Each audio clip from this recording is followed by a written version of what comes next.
on the one hand, there's never been a loss or disappearance. There's always been people that have been interested in Yiddish.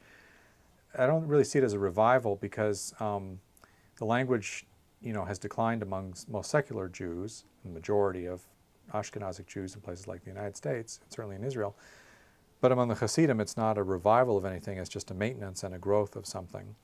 I think where we can talk about sort of a revival is more sort of like a commodification of Yiddish, or sort of a kind of popularization or commercialization of Yiddish.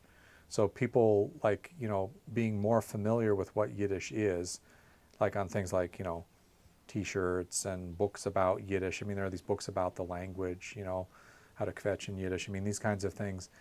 There's more sort of a pop cultural awareness of Yiddish in some ways. And that's, I think, less kind of substantial in terms of a real revival than things like people just like actually learning Yiddish or learning to play klezmer music, for that matter.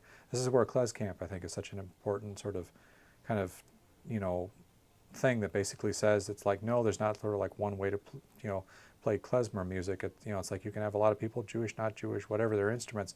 I heard, some klezmer music recently with a Celtic harp, and it worked. It worked great, And so I think that's, is it a revival? Kind of. Is it just sort of like a new chapter in the fascinating story of Yiddish? Yeah, I think it's more like that.